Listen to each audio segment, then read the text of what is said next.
एक 70 वर्षीय युवक के गले फांसों खाई बच्चा हमारा खोया किसी को हमारा छोकरा नहीं ला आत्महत्या करનાર યુવકનું નામ હતું પૃથ્વીસિંહ રાજપૂત। हम लोग जानते ये दुख क्या है हमारे लिए।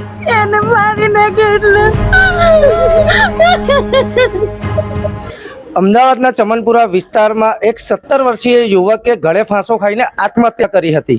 આત્મહત્યા કરનાર યુવકે ગળે ફાંસો ખાધો તે પહેલા તેમણે એક વિડીયો બનાવ્યો હતો કે માનવ કરીને એક યુવકના ત્રાસથી તેઓએ આત્મહત્યા કરી છે। શું છે સમગ્ર ઘટના જુઓ આગળ વિડીયોમાં।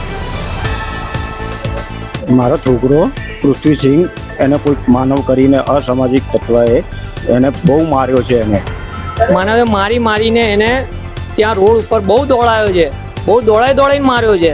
ત્યાં લોકો બી હાજર હતા, એ લોકો બી જાણે છે બધું જ।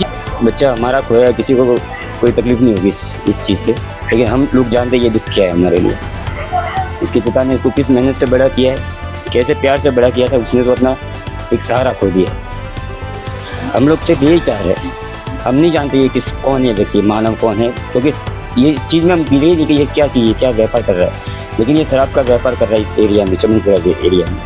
इसमें कई बच्चे जो हमारे जो जैसा बच्चा गया, ऐसे कई बच्चे जिस जगह भी ये बैठते वो भी गलत आदतों में पड़ रहे। हमारे बच्चे को बस न्याय दिलाए, क्योंकि इतने छोटे छोटे बच्चे बहुत सारे बिगड़ रहे हैं।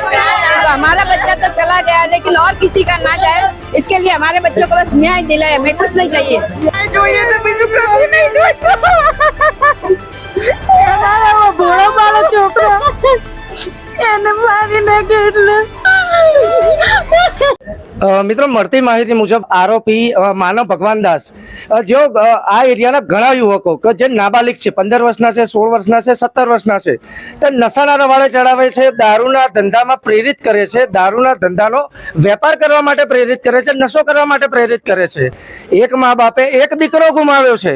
પોલીસ તંત્ર તરફથી ન્યાયની પૂરી આશા છે કે આ શું આરોપીઓ ક્યારે પકડાશે। આવનારા દિવસોમાં પણ શું કોઈ મા બાપના દીકરાઓ આ રીતે મરતા જ રહેશે? શું આરોપીઓને આવી છૂટ કોણ આપે છે? દારૂ વેચવાની છૂટ કોણ આપે છે ચમનપુરા વિસ્તારમાં?